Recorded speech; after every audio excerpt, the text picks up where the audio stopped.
Video. It looks somewhat like an upside-down pyramid. This is the Hoover Dam.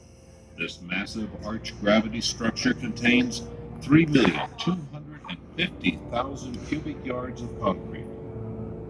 That's enough concrete to build a 2-lane highway from San Francisco to New York City.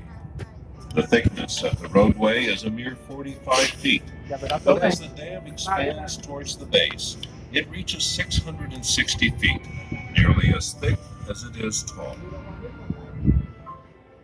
She weighs in at a petite 6.6 million tons.